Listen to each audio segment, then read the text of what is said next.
Usaha Indonesia Kabupaten Pindrang yang diketuai oleh Bapak Haji Mustam Manami SPD dan Sekretaris Bapak Haji M. Kasim terkait masalah peraturan pemerintah terkait masalah penghapusan kredit macet. Tentunya ada kriteria dan indikator yang pemerintah sudah terapkan sehingga kredit yang dianggap macet ini tidak berlanjut lagi. Berharap bahwa peraturan pemerintah ini bisa dirasakan oleh saudara-saudara kita yang usaha UMKM yang tidak maksimal berjalan. Oleh yang perlu dan penting kami berharap dari instansi terkait dalam hal ini perbankan yang menjadi stakeholder untuk memberi kepada kita informasi terkait masalah kredit macet. Namun sebelumnya lebih awal kita akan sampaikan, berikan waktu kepada kami datang ingin mendengar berbagai tanggapan dan pendapat terkait kebijakan pemerintah melalui PP 47 tahun 2024. Jadi kami ingin mendengar sejauh mana penerapan PP atau implementasian PP ini, sudah berapa banyak UMKM yang memenuhi kriteria dan menerima manfaat kebijakan ini. Tentu masing-masing kreditur memiliki database debiturnya. Karena banyaknya bermunculan pertanyaan tentang penghapusan kredit macet. Sampaikan bahwa pemerintah Kabupaten Pindrang sebetulnya terus mendorong seluruh stakeholder yang ada untuk saling bahu-membahu dalam rangka mengembangkan perekonomian kita. Pertama bahwa kita bagaimana memberikan motivasi kepada teman-teman perbankan dalam rangka bagaimana mensosialisasikan kegiatan-kegiatan yang dapat dilakukan kepada masyarakat. Terus terang di Pindrang ini Pak, kita ada TPAKD, Tim Percepatan Akses Keuangan Daerah. Tim Percepatan Akses Keuangan Daerah ini biasanya kita mengadakan sosialisasi terkait kebijakan-kebijakan keuangan yang memungkinkan masyarakat kita untuk dimudahkan dalam hal misalnya mendapatkan kredit khususnya KUR, kemudian memberikan informasi bagaimana memutus rantai mata rantai rentenir, yang selanjutnya bagaimana mengedukasi masyarakat untuk pandai menabung, cerdas untuk mengelola keuangan, dan ini juga kami berjalan bersama dengan teman-teman dari perbankan, khususnya di Himbara ditambah dengan salah satu bank di sini dalam hal ini ada BPD ya. Kami sudah jalan itu Pak, jadi setiap tahun ini 6 lokasi sudah kita lakukan sosialisasi bagaimana proses untuk mendapatkan KUR, bagaimana masyarakat untuk terhindar dari dan itu hanya sifatnya spot-spot Pak, karena memang keterbatasan dari sisi penganggaran.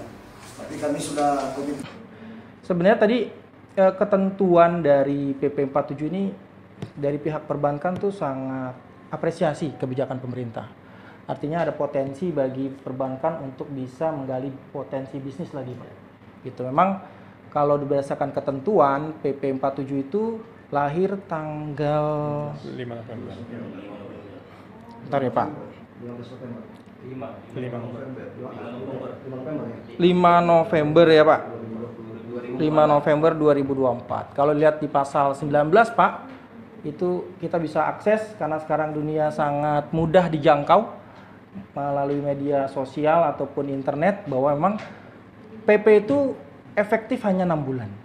Jadi kalau dibilang November, Desember, Januari, Februari, Maret, April, Mei mungkin ya kalau nggak salah. Mei kalau nggak salah, Mei. 5 Mei 2025. Ya, 5 Mei. Dan tidak serta-merta semua kredit macet itu bisa dihapus lagi. Ada beberapa kriteria yang memang pada prinsipnya perbankan tegak lurus untuk menerapkan itu Pak.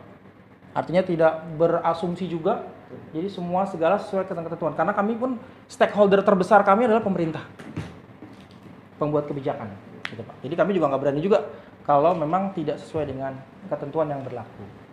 Ada beberapa hal yang memang mesti kita pahami bersama. Ada istilah hapus buku dan ada hapus tagih. Itu dua hal yang berbeda.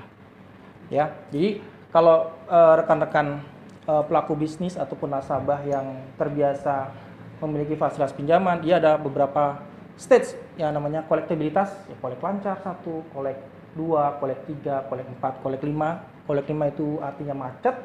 Baru nanti setelah memang menurut perbankan layak dan memang sesuai dengan SOP internal itu dihapus buku, baru dihapus buku, Pak. Jadi ada macet, hapus buku. Nah, sebelum kebijakan ini ada, hanya sampai dengan hapus buku. Artinya bank masih punya kewajiban, punya hak, Pak, bukan kewajiban. Artinya bank punya hak untuk tetap menagih meskipun sudah dihapus buku. Hapus buku hanya sebagai yang tadi disampaikan Pak Rahman, betul sekali. Secara neraca kami hapus, Pak. Karena kalau nggak dihapus, nanti mungkin kredit yang performnya terlalu besar, efeknya nanti kami nggak bisa nyalurin kredit.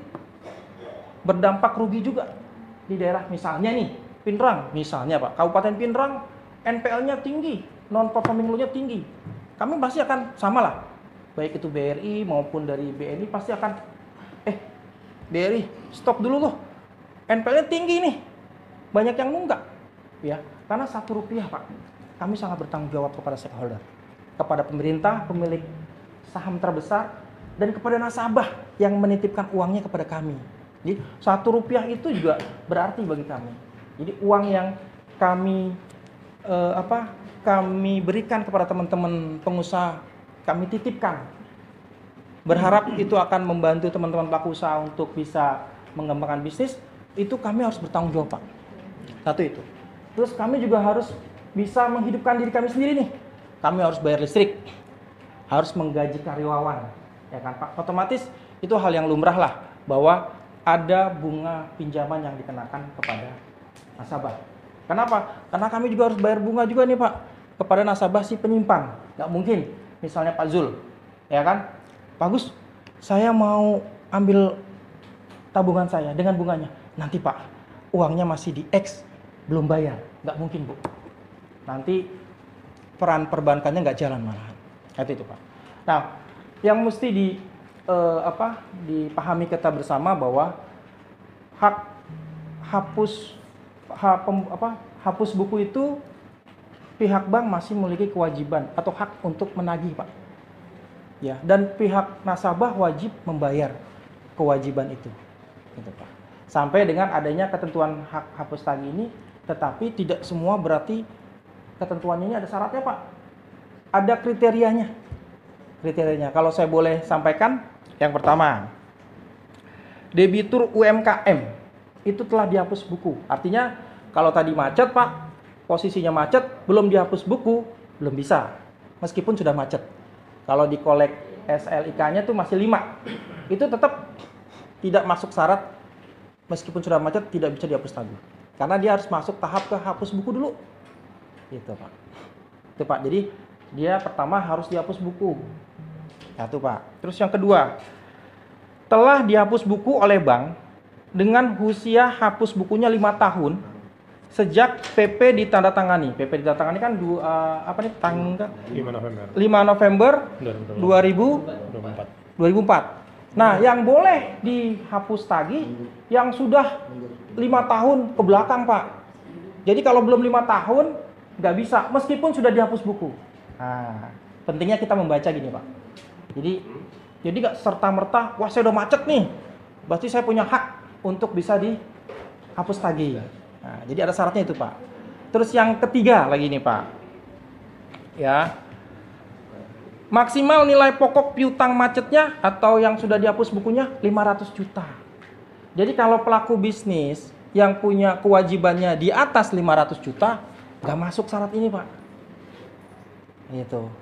Jadi 500, maksimum 500 juta sudah di PH, kalau istilahnya di PH, dihapus buku itu sudah umurnya 5 tahun ke belakang, Pak. Gitu. Dan sudah di PH. 3 tuh, Pak, persyaratannya. Oke. Kemudian bukan kredit yang dijamin oleh asuransi atau penjamin kredit.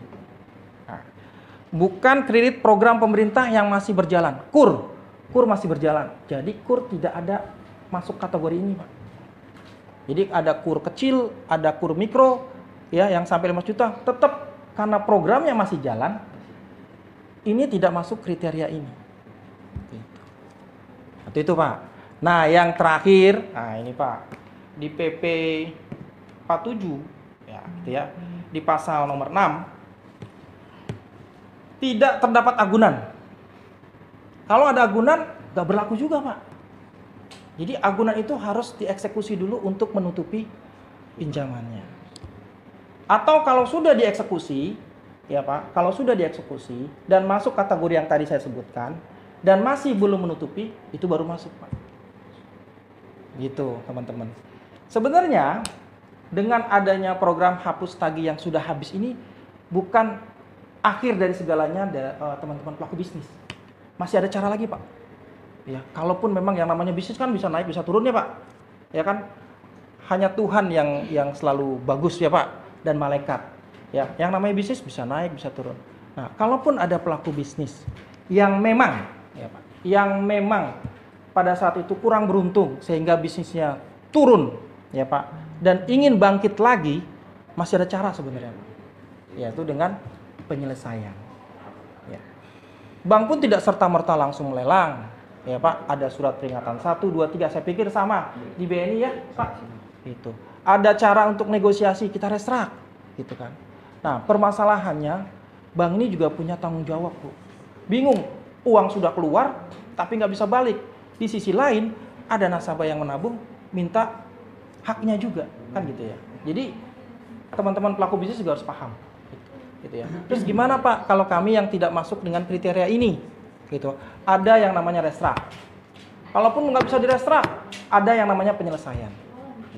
Prinsipnya bank Pak, prinsipnya bank ya, prinsipnya bank akan kalau sudah kondisinya terburuk gitu Pak, ya, memang ada positif dan negatif.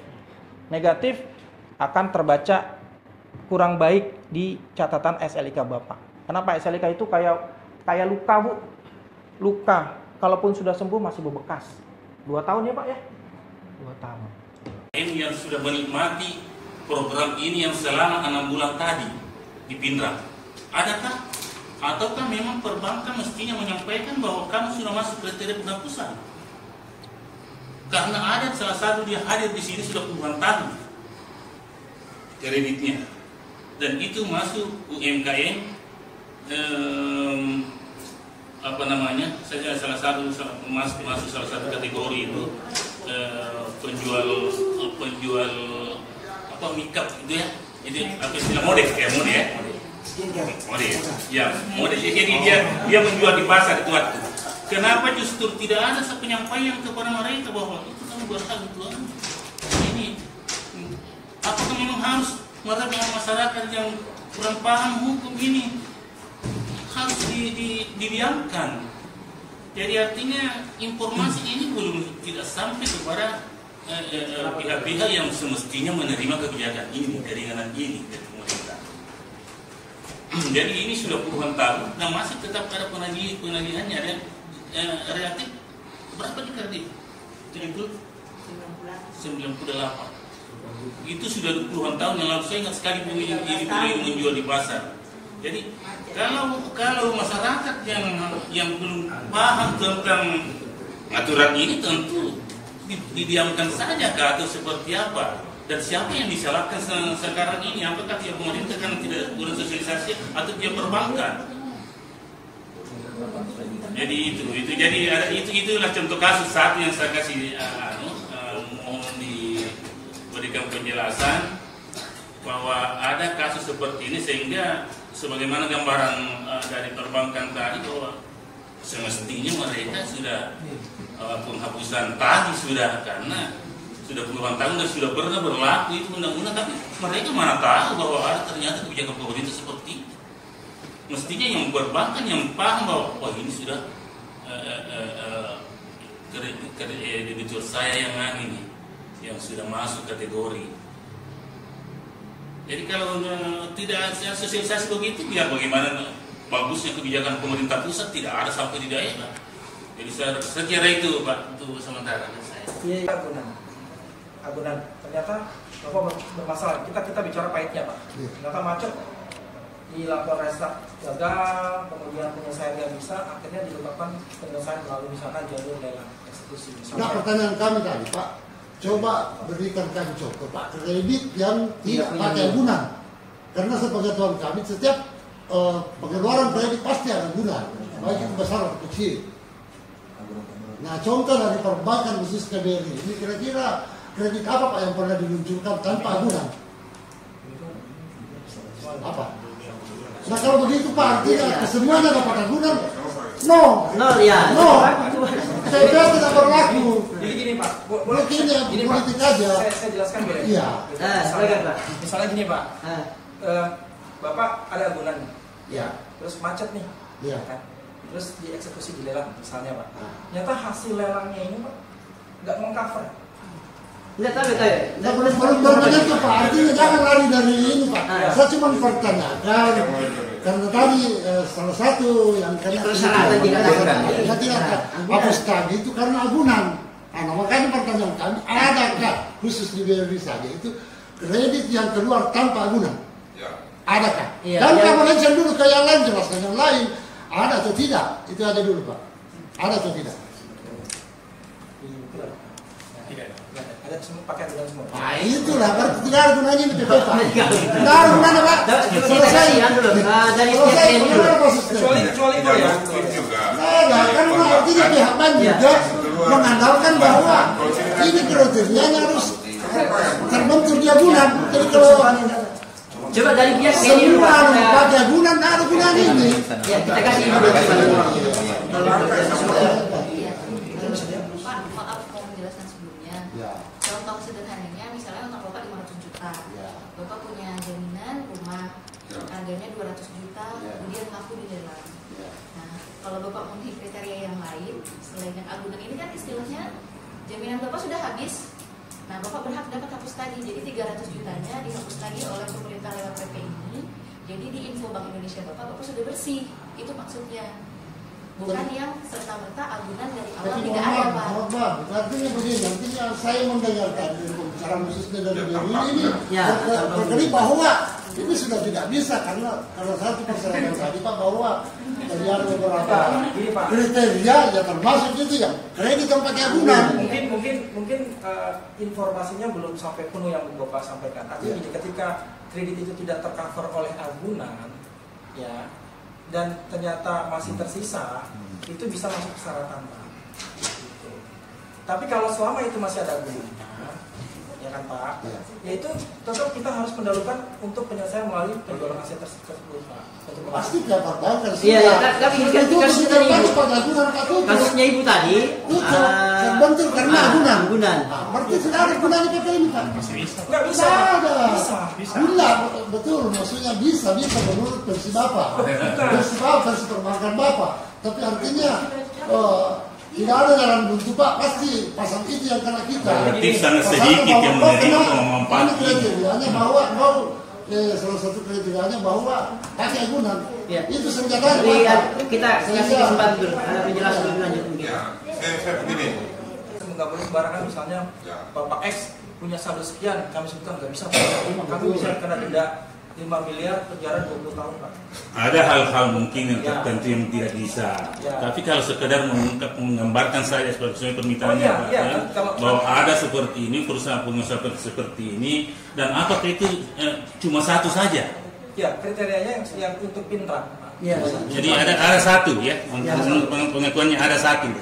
Sementara kalau BNI jujur tidak ada. Jadi itulah PP yang diterbitkan oleh Presiden Prabowo. Kalau hanya 1-2 begini, itu hanya omong-omong itu.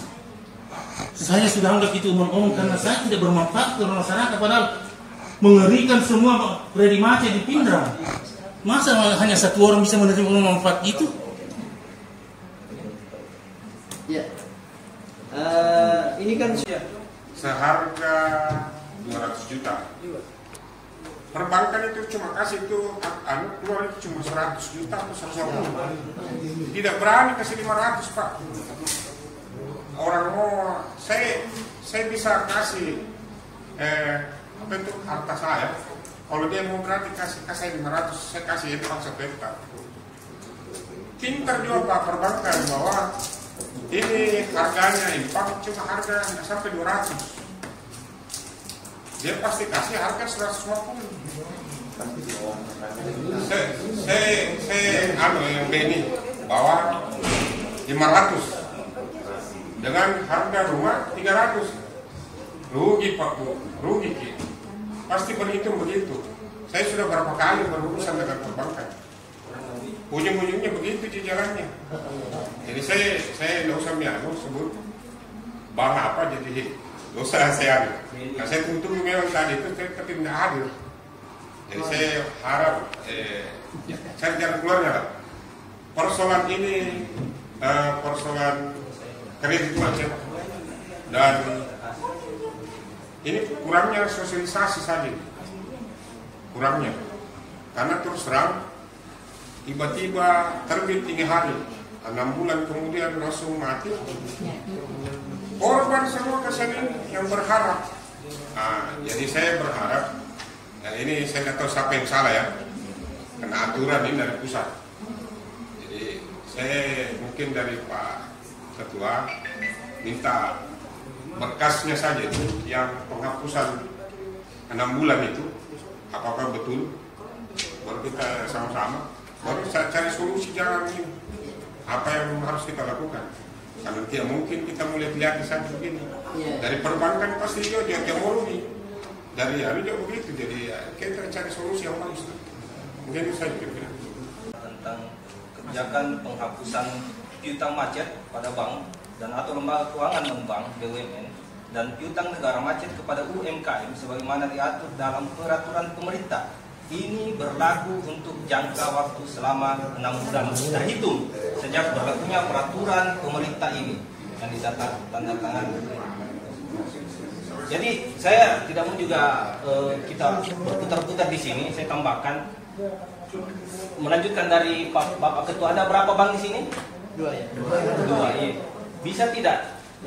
Kalau bisa ya, bisa tidak data yang sudah ada penghapusan piutang penerima manfaat, penerima manfaat untuk 6 bulan ini di Kabupaten Pindrang, supaya Bapak yang tahu di sini juga bisa lihat, oh iya sudah ada. Jadi kalau tidak ada berarti rugi. Ini tidak sampai di Pindrang. Omong-omong gitu. Ya, kita tidak bisa bilang bohong pemerintah pusat karena dia adalah pusat kita. Mungkin di sini belum ada sosialisasi dari bank atau kami baru tahu tentang soal penghapusan 6 bulan ini. Kami pikir berlanjut. Jadi kalau bisa ada kasihkan kami lah pencerahan apa di 6 bulan ini sudah ada pihak dari UMKM yang menerima pemanfaatan penghapusan tagihan dan tagihan buku ini. Terima kasih Pak. Ya Pak, silakan sudah menjelaskan sedetail tadi tentang aturan. Ternyata kita bisa menarik kesimpulan bahwa peraturan pemerintah nomor 47 tahun 2024 yang lalu yang dikeluarkan oleh Presiden kita yang baru ini ketat aturannya sehingga yang betul-betul yang dianggap macet itu yang dapat tanggungan, termasuk salah satunya teman saudara kita salah satunya yang ada di Pindrang yang nasabahnya Beri. Ya cuma harapannya masyarakat sesuai dengan informasi yang berkembang, makanya kalau yang menunggak itu dihapus. Begitu opsi yang dipaham sehingga butuh sosialisasi harusnya dari pihak perbankan atau pihak instansi yang terkait, tetapi informasi itu sudah sampai. Apalagi kan masalah hutang piutang ini kalau sudah dianggap tidak bisa membayar, berharap ada kompensasi atau bantuan dari pemerintah. Termasuk dari peraturan pemerintah itu yang diharap ternyata regulasi dan norma-norma yang harus disiapkan itu ketat. Yang disiapkan oleh pemerintah. Jadi kalau bahasanya omong-omong, saya pikir itu haknya Bapak mengatakan itu. Tetapi yang jelasnya ada segelintir masyarakat yang menikmati. Cuma harapannya kita yang macet ini dikasih kompensasi, tetapi tidak masuk kriteria Pak. Jadi karena tidak berlaku lagi sejak tanggal 5 Mei 2025 yang lalu, kurang lebih 3-4 bulan yang lalu, kita hanya bisa menyimpulkan bahwa kita berasumsi bahwa program pemerintah pusat yang lalu itu tidak terlalu membantu masyarakat luas. Tetapi ada yang dibantu, Mungkin gitu Pak, karena agak apa lagi gunanya diperdebatkan, selesai juga. Karena selesai tanggal 5 Mei yang lalu 2025 peraturan pemerintah ini tidak berlaku lagi. Nah itu bukan Pak Kadis, Pak Asisten yang sampaikan dan kepala dari pihak BRI itu tertuang, bisa kita buka di Android kita. Ada sebetulnya cara-cara tadi semua disampaikan sama beliau. Ada ekstraknya. Artinya dulu yang hubungannya sebelah mana diringankan bagaimana. Kalau boleh coba. kalau boleh kami